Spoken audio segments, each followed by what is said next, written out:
There is something the most successful people in this world have never openly told you. Not in interviews. Not in books. Not in any conversation you have ever had with them. And it has absolutely nothing to do with money, with connections, with privilege, or with luck. It has nothing to do with the family you were born into or the city you grew up in or the opportunities that happened to cross your path at the right moment. The greatest minds who ever turned their attention toward understanding how human beings actually function, those who spent decades descending into the deepest, most uncomfortable layers of the human psyche, they all kept arriving at the exact same discovery, again and again, no matter which direction they approached it from.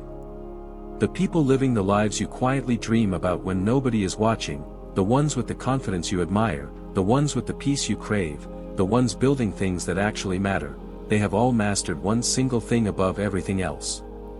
They have learned how to govern what happens inside their own heads. And that knowledge has been kept quiet for a very long time. Not always deliberately. But quiet nonetheless.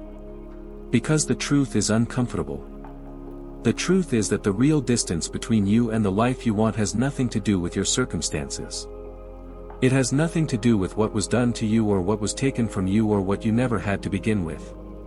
The real gap lives inside the conversation that is running through your mind right now, in this exact moment, as you go through your day without even noticing it is happening.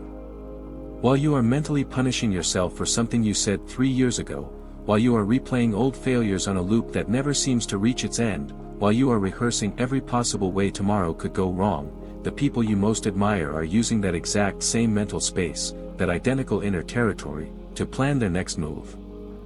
To build their next victory. To reinforce who they have decided to become. While you are practicing failure in your imagination, they are practicing success in theirs. While you are speaking to yourself like you are your own worst enemy, they are speaking to themselves like their most loyal, most unshakable ally. The one who shows up not only when things are going well, but especially when everything feels like it is falling apart. This is not motivational content designed to make you feel good for 20 minutes before the old patterns return. This is not some naive instruction to simply think happy thoughts and watch your problems dissolve.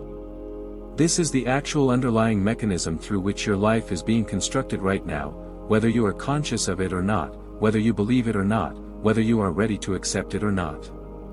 Your inner dialogue is the code your entire life is running on. And for most people, for the vast, overwhelming majority of human beings walking around this planet right now, that code is riddled with errors. With bugs that have been quietly corrupting the system for years.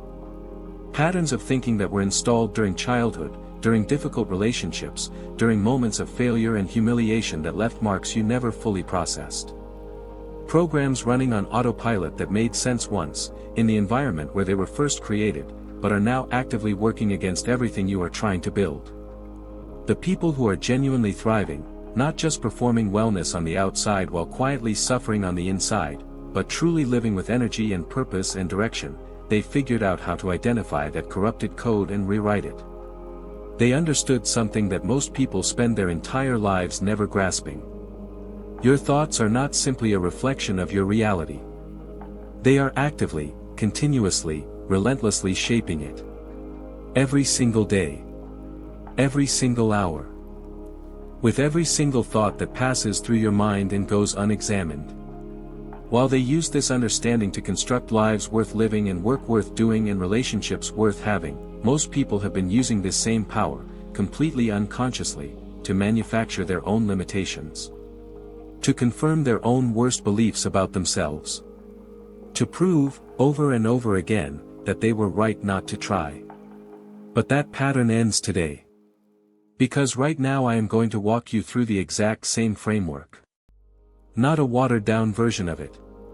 Not a simplified summary stripped of everything useful. The complete picture. And I am going to show you how to begin genuinely transforming your inner world, not over years, not through years of expensive therapy, not by waiting until you feel ready, but in 7 focused, intentional days. Right now, in this exact moment, there is a voice inside your head. It has been talking to you since the second you opened your eyes this morning. It was there before you brushed your teeth. It was there in the shower. It was there while you made your coffee or sat in traffic or stared at your phone. It is there right now, even as you listen to this. It never fully stops. It never takes a break. It never calls in sick or decides to give you a day off. And what most people either fail to notice or are simply too afraid to honestly examine is this: that voice is not neutral. It is not just background noise with no real effect on your life.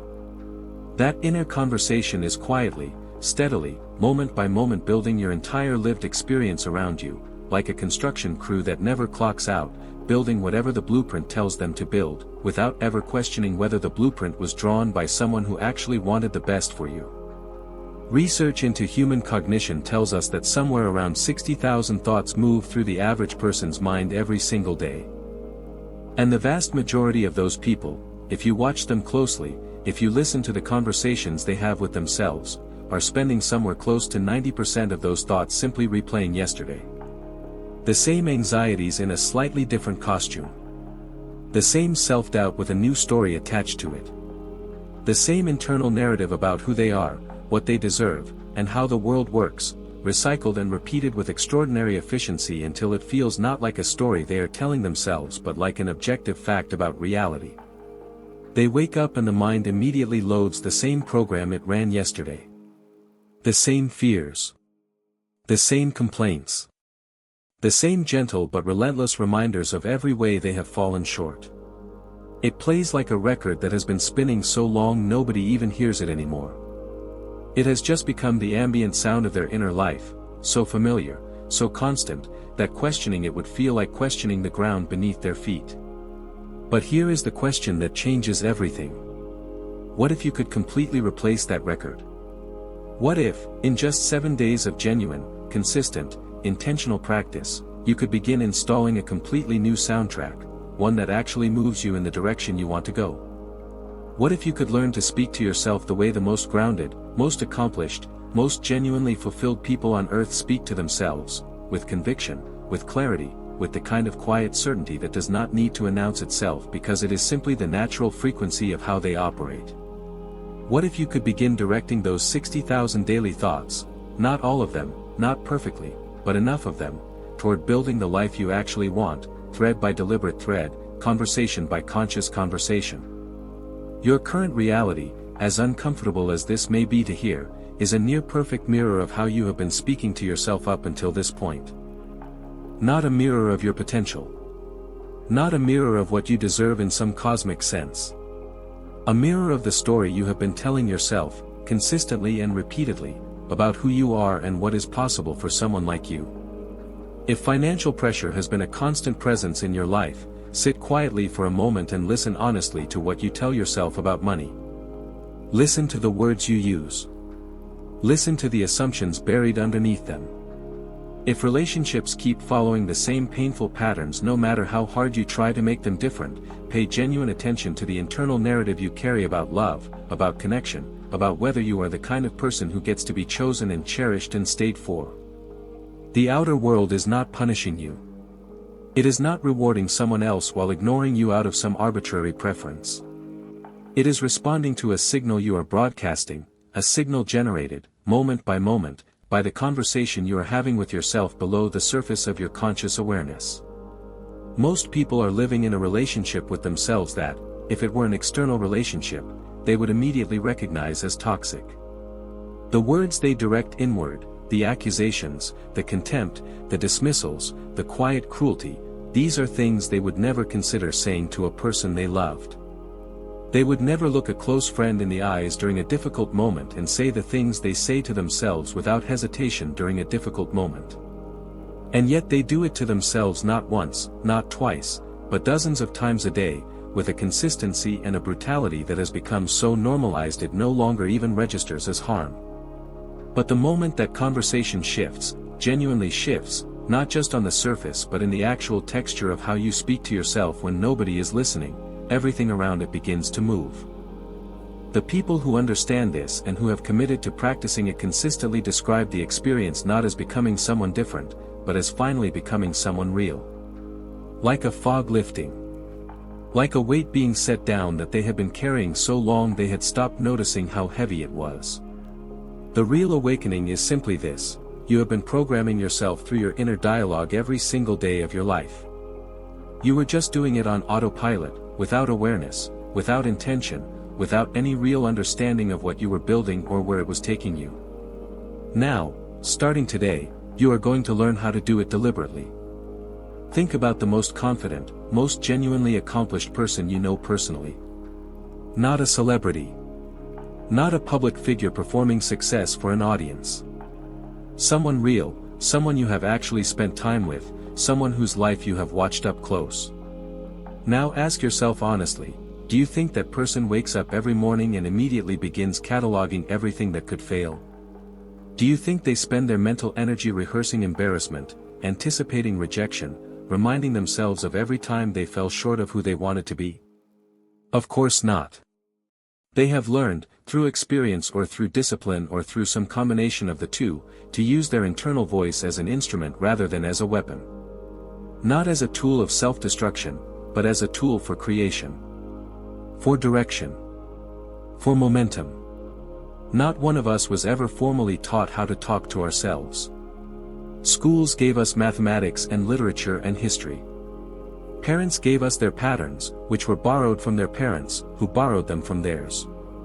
But nobody sat us down and said, here is how the most important conversation of your life actually works, here is what it is doing to your brain and your body and your future, and here is how to take conscious control of it.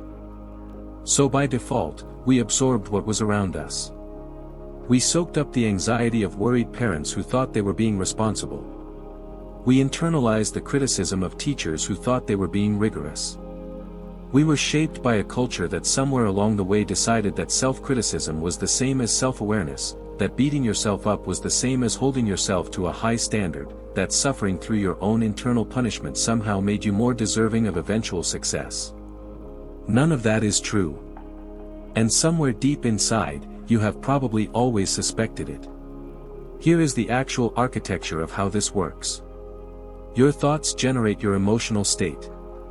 Your emotional state drives the quality of your decisions and actions. The quality of your decisions and actions determines the results you produce in the world. And those results cycle back and either confirm or challenge the story you are telling yourself about who you are. This cycle is either building you up, slowly and consistently, day after day, or it is quietly dismantling you. And it begins, always, with the conversation in your head. When you consciously redirect your thinking, even partially, even imperfectly, you feel different. When you feel different, you carry yourself differently. When you carry yourself differently, you make different choices. When you make different choices, you get different results. And when different results begin appearing, the story you tell yourself starts to change on its own. The mind, under the right conditions, cannot fully distinguish between something vividly and repeatedly imagined and something that has actually occurred. When you speak to yourself with genuine confidence, with belief, with the language of someone who is moving towards something real, your mind begins organizing your entire inner experience around that signal. It starts looking for evidence that confirms the new story. So by default, we absorbed what was around us. We soaked up the anxiety of worried parents who thought they were being responsible. We internalized the criticism of teachers who thought they were being rigorous. We were shaped by a culture that somewhere along the way decided that self-criticism was the same as self-awareness, that beating yourself up was the same as holding yourself to a high standard, that suffering through your own internal punishment somehow made you more deserving of eventual success. None of that is true. And somewhere deep inside, you have probably always suspected it. Here is the actual architecture of how this works. Your thoughts generate your emotional state. Your emotional state drives the quality of your decisions and actions. The quality of your decisions and actions determines the results you produce in the world. And those results cycle back and either confirm or challenge the story you are telling yourself about who you are. This cycle is either building you up, slowly and consistently, day after day, or it is quietly dismantling you. And it begins, always, with the conversation in your head. When you consciously redirect your thinking, even partially, even imperfectly, you feel different. When you feel different, you carry yourself differently.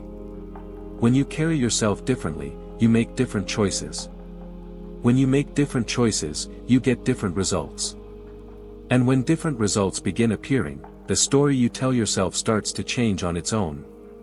The mind, under the right conditions, cannot fully distinguish between something vividly and repeatedly imagined and something that has actually occurred. When you speak to yourself with genuine confidence, with belief, with the language of someone who is moving towards something real, your mind begins organizing your entire inner experience around that signal. It starts looking for evidence that confirms the new story. All it requires is a genuine willingness to pay attention to what is happening in your own mind, and the discipline, not perfection, just discipline, to choose something different each time you catch the old pattern trying to pull you under. So here is exactly how the 7 days unfold. The first 2 days are entirely dedicated to awareness and interruption. And this phase is more important than most people realize, because you cannot change what you cannot see. Most people have spent so many years fused with their thought patterns that they have completely lost the ability to observe those patterns from the outside. The thoughts feel like reality. They feel like truth. They feel like simple, obvious observations about how things are, rather than what they actually are, which is a set of habitual interpretations that were formed under specific circumstances and have been running on repeat ever since. During the first 2 days, your only assignment, your only job, your only measure of success, is to notice. When you catch yourself in a critical inner monologue, when you hear the voice in your head telling you that you are not capable or not worthy or not enough, just notice it.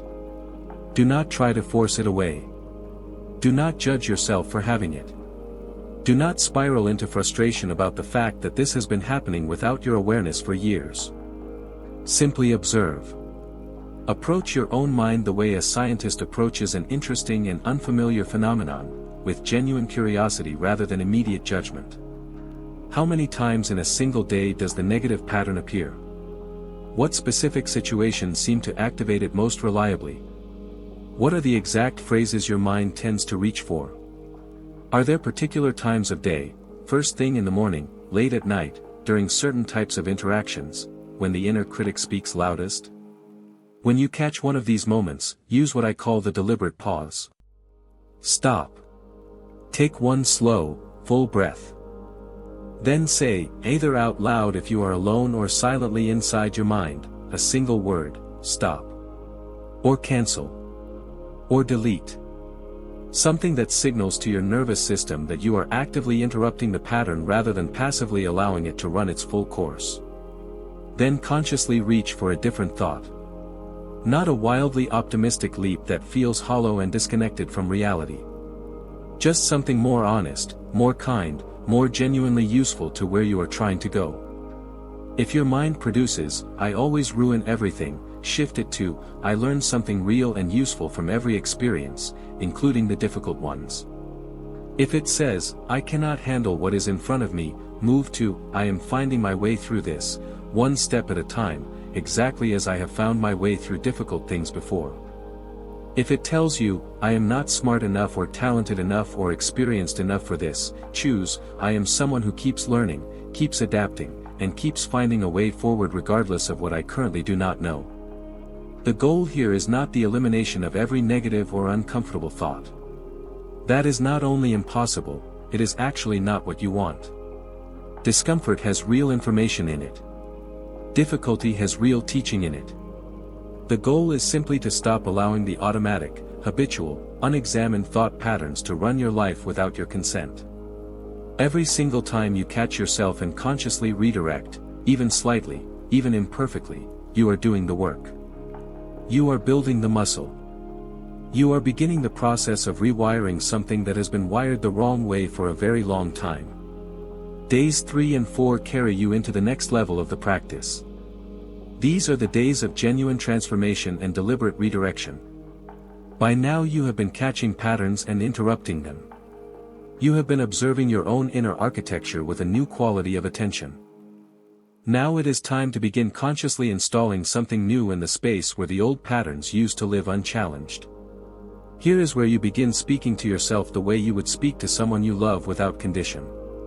The way you would speak to a close friend going through something hard. The way you would speak to a younger version of yourself, if you could go back and sit across from them and actually say the things that needed to be said instead of the things that were said. Human beings are extraordinarily, almost breathtakingly harsh with themselves. The things they say in the privacy of their own minds, the insults, the accusations, the quiet contempt, if spoken aloud to another person, would end relationships instantly. Would cause genuine harm that everyone around them could see and name. But because it happens internally, silently, in the space no one else can access, it continues. Day after day. Year after year. Without anyone calling it what it actually is. What would happen if, starting today, you decided to become your own most devoted and consistent advocate? Not in a delusional way that refuses to acknowledge real problems or real areas for growth. But in the way that the best mentor you ever had approached your development, seeing clearly where you needed to improve, and choosing to speak about it in a way that opened possibility rather than closing it down. When you make a mistake during these days, and you will, because you are human and mistakes are part of operating in the world, instead of launching the familiar internal assault, pause and ask yourself genuinely, what does this experience teach me? What would I do differently? What does getting this wrong reveal about what I still need to learn or practice or build? When a problem feels genuinely overwhelming and impossible, instead of immediately cataloging all the reasons you cannot solve it, take a moment to remember every difficult situation you have navigated before. Every time something felt like it was going to break you and did not. Every time you found a way through something that seemed to have no way through. Because those moments exist. They are real. And your inner voice almost never mentions them. The practice of reframing carries extraordinary transformative weight during this phase. Taking the same raw situation, unchanged, unfiltered, exactly as it is, and consciously choosing a different narrative about what it means and where it is leading you. Instead of, this challenge is unbearable and I cannot survive it, try, this is developing in me exactly the kind of strength and resilience that the next chapter of my life is going to require. Instead of, I have absolutely no idea what I am doing and everyone around me can see it, try, I am in the process of learning everything I need to know, and not yet knowing is simply part of what learning looks like. Instead of, I am falling behind, I am running out of time, everyone else is moving forward while I am standing still, try, I am on my own path, unfolding at exactly the right pace for where I actually need to go. Take every, I cannot, your mind produces and consciously transform it into, I am learning how to. This small linguistic shift does something structurally significant. I cannot is a closed door. It is a conclusion. It ends the inquiry before the inquiry has had any real chance to begin. I am learning how to, keeps the door open. It acknowledges where you currently are without making that current position into a permanent identity. I cannot speak with confidence in front of people, becomes, I am learning how to show up and communicate with real presence. I cannot build something of my own, becomes, I am learning everything that building something of my own actually requires. I cannot find a relationship that actually works, becomes, I am learning how to show up as the kind of person who creates and sustains the connection I am looking for. These are not semantic games played to make you feel artificially better. These are structural changes to the inner architecture of what you believe is possible for you. And they compound over time in ways that are genuinely difficult to predict or anticipate, because the territory that opens up when you stop closing doors on yourself is larger and more varied than the limited view from behind those closed doors ever allowed you to see. Mark and celebrate every small victory during these days. Every moment of real awareness. Every instance where you caught the old pattern midstream and chose something different. Your internal dialogue should be becoming a running record of progress, a conversation that notices what is working, what is developing, what is shifting, what is becoming newly possible, rather than a constant audit of everything that is still insufficient. Both perspectives exist simultaneously and are always available to you. You can look at your current situation and see everything that is broken, everything that is absent, everything that has not yet arrived. Or you can look at the exact same situation and see what is working, what is present, what is quietly building beneath the surface that is not yet visible to the naked eye. Both are real. Both contain truth. but only one of them gives you something useful to build with. Days 5, 6, and 7 bring you to the highest and most powerful level of this entire practice. This is the phase of elevation and embodiment. And this is where the real transformation begins to lock in, not just as a mental habit, but as a lived, felt, physical reality. Here you stop speaking as the person you currently are, with all the current limitations and current doubts and current unresolved fears. And you begin speaking as the person you are genuinely, actively, concretely in the process of becoming. You begin having conversations with your future self, not as a fantasy exercise or an escape from reality, but as a genuine practice of embodying the qualities that future self already possesses. Ask yourself these questions and give them the serious, honest attention they deserve. How does the most confident, most grounded, most genuinely fulfilled version of you speak to themselves on an ordinary day? When that version of you hits a real obstacle, something genuinely difficult, not a hypothetical challenge but an actual wall, what do they say inside their own mind? How do they relate to setbacks and temporary failures? Do they collapse into shame and self-attack? Or do they acknowledge what happened, extract what is useful from it, and continue moving in the direction they have committed to? What does the inner dialogue of your most successful self actually sound like? What tone does it carry? What assumptions does it rest on? What relationship does it have with difficulty, with uncertainty, with the gap between where you are and where you are going? Begin having those conversations now. Not someday when things improve. Not once you have proven yourself enough to deserve them. Now. Today. With the very next thought that enters your mind. Elevate your emotional state through the deliberate, intentional use of the language you choose inside your own head. Rather than waiting for external circumstances to generate positive feelings, begin generating those feelings from the inside through the quality of thought you are choosing to sustain. Real gratitude, not performed, not forced, but genuine appreciation for what is actually present in your life right now. Authentic excitement about what you are building and what you are becoming. Deep inspiration drawn from the vision of the life you are committed to creating. The kind of quiet, steady inner peace that does not require everything to be perfect in order to exist. Emotion is not a passenger in this process. Emotion is the fuel.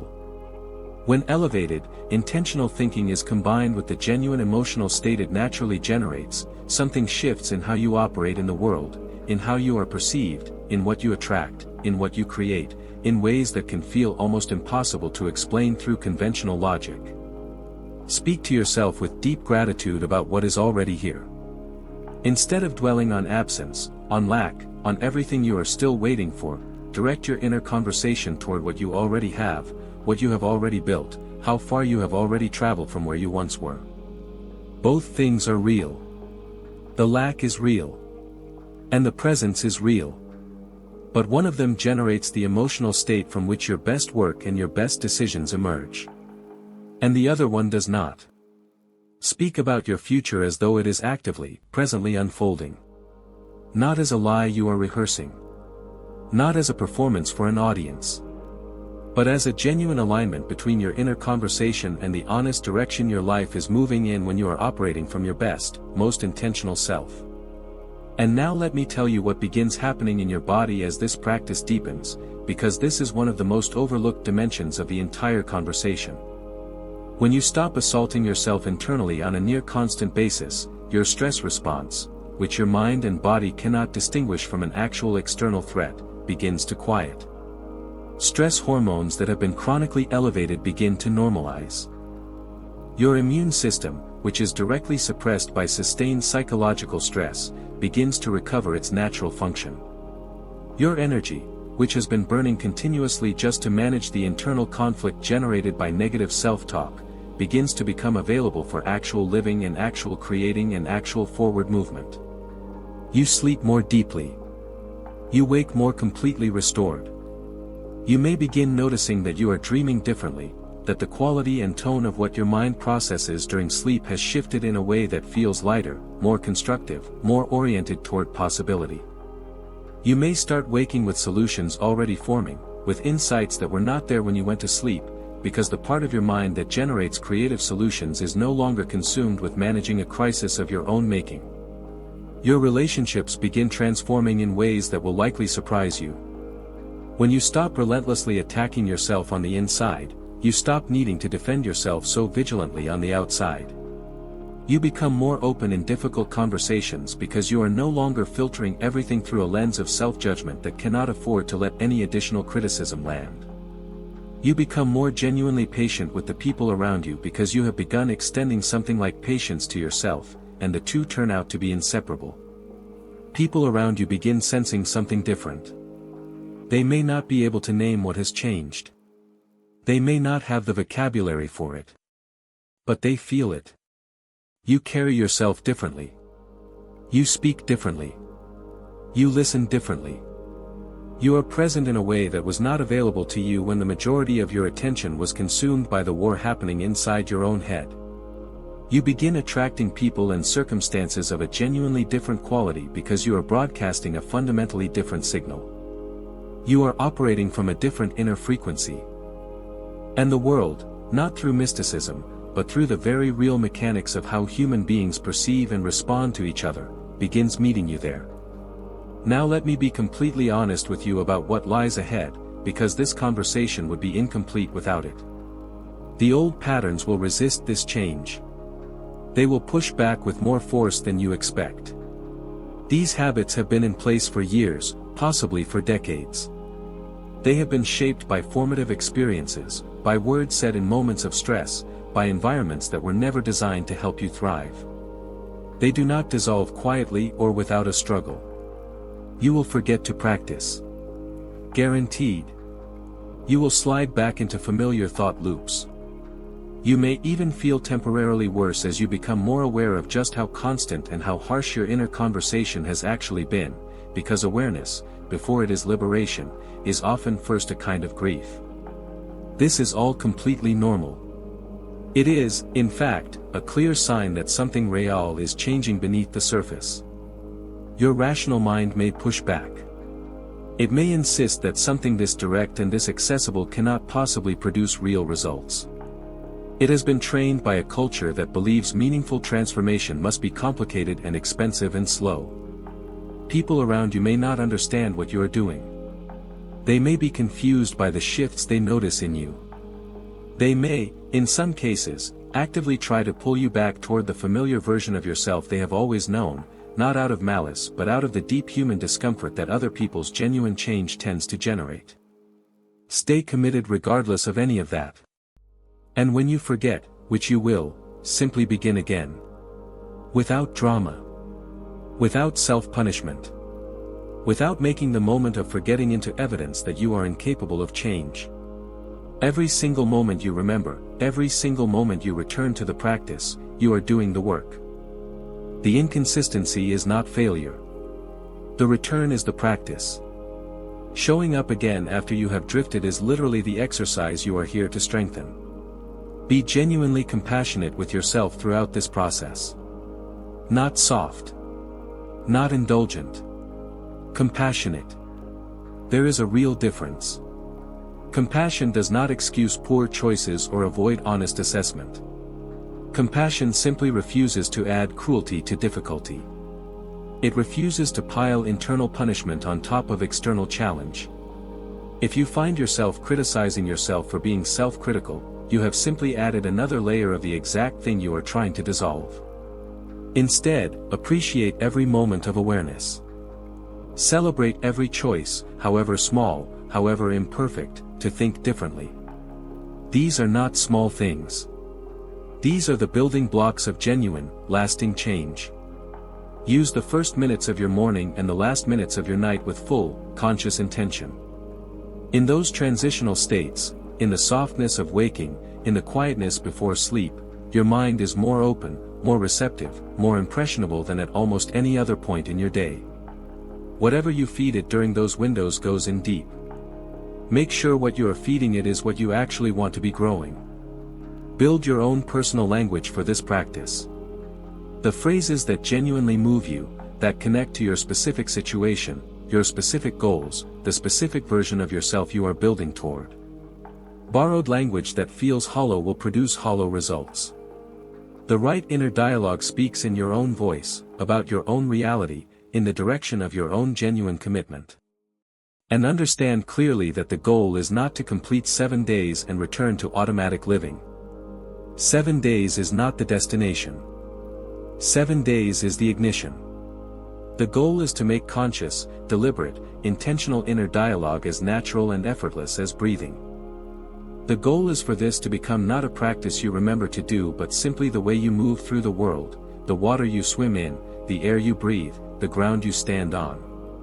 Right now, in this precise, unrepeatable moment, you are standing at a crossroads. On one side is the continuation of the inner conversation that has produced the life you currently have. The same thoughts, generating the same feelings, producing the same actions, delivering the same results, confirming the same story. On the other side is a different conversation. A different signal. A different story, one you consciously choose, one you intentionally construct, one that is actually aligned with who you are capable of being rather than with who you have simply defaulted to being out of habit. The transformation does not begin at some later, better, more convenient time. It does not begin once the circumstances improve or once you feel more ready or once you have resolved the thing that is currently making everything complicated. It begins with the next word you say to yourself. The next sentence. The next choice about how to interpret what is happening and what it means about you and where you are going. The most capable, most fulfilled, most genuinely alive version of you is not a distant figure waiting somewhere in the future for the perfect conditions to arrive. That person already exists, right now, inside you, as pure and waiting potential. Every conversation you have with yourself in the language of that person, you bring them a little further into the present. A little more fully into reality. A little closer to the life that is actually available to you, if you are willing to stop telling yourself it is not. The most important conversation you will ever have is the one you are having with yourself, right now, in the silence that exists underneath everything else. Make it the conversation you would be proud to have. Make it the conversation that builds something worth building. Make it the conversation that finally matches who you actually are.